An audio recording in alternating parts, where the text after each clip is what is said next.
ねえねえ、すみれ。最近、オリンピックのスポンサー企業のニュースを見たんだけど、なんだか大騒ぎになってるみたいなの。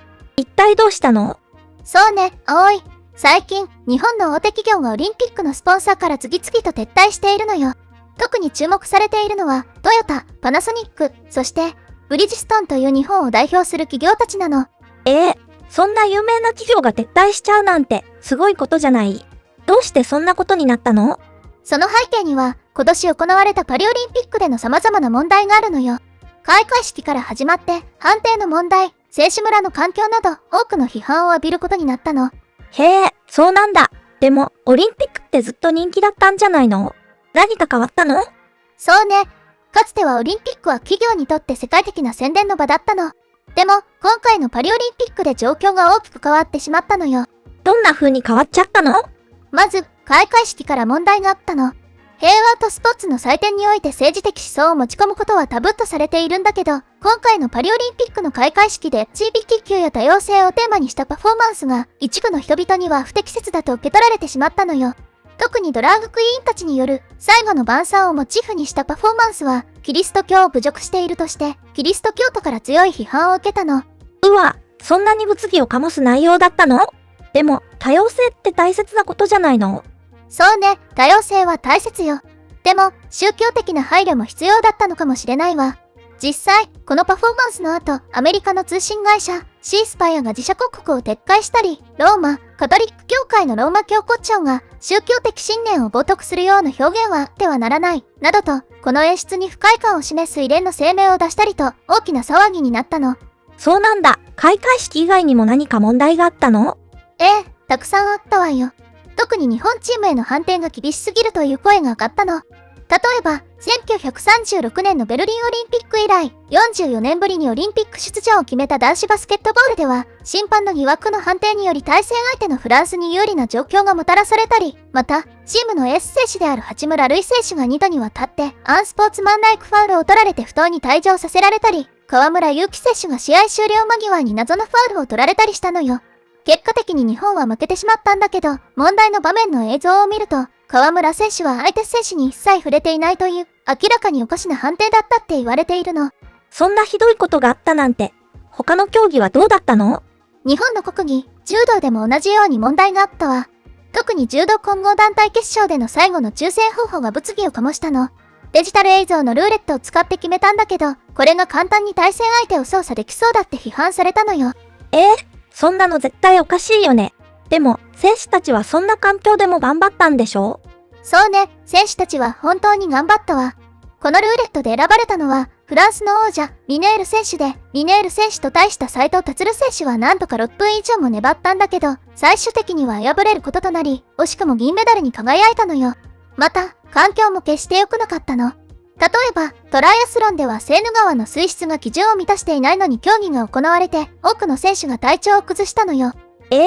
それって危険じゃない？選手の健康が第一じゃないの？その通りよ。さらに選手村の環境もひどかったの。真夏の猛暑の中の開催なのに部屋にエアコンがなかったり、食事もアスリートに適していないメニュー、ベジタリアン食だったりと、問題だらけだったのよ。そんなひどい環境だったんだ。でも、そういう問題があったからって、なんで日本の企業がスポンサーを降りるの？いい質問ね、葵。企業にとってオリンピックのスポンサーになるのは大きな投資なの。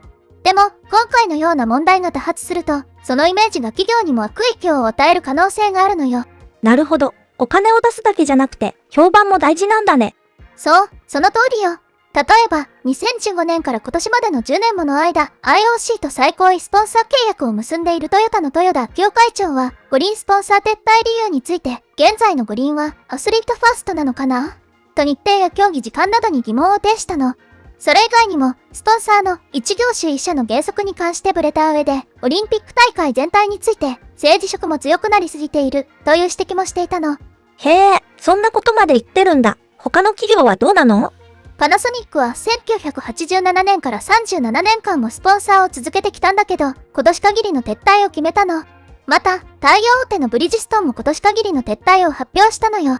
その結果として、現在契約している日本企業の最高位スポンサー3社が全て撤退し、ゼロになってしまったの。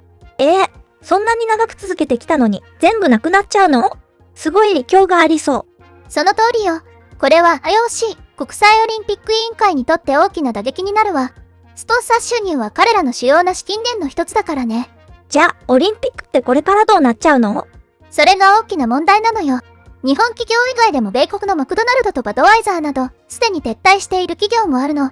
このままだと、オリンピックの未来は不透明よ。そうなんだ。でも、みんながスポンサーを降りちゃったら、オリンピックって開催できなくなっちゃうんじゃないの？その可能性も出てくるわね。ただ、一方で新しいスポンサーが現れる可能性もあるの。例えば、中国の企業が参入するかもしれないという見方もあるわ。中国の企業？それってどういう影響があるの？もし中国の企業が大きなスポンサーになれば、オリンピックの政治色がさらに強くなる可能性があるの。それに、公平性や透明性の問題も出てくるかもしれないわ。なんだかオリンピックの未来が不安になってきちゃったよ。そうね。でも、この問題をきっかけに、オリンピックが本来の理念に立ち返る機会になるかもしれないわ。一つの祭典として、もう一度あり方を見直す良いチャンスかもしれないのよ。そっか。じゃあ、これからのオリンピックはどうなると思う？それはまだわからないわ。でも、2028年のロサンゼルスオリンピックが一つの転換点になるかもしれないわね。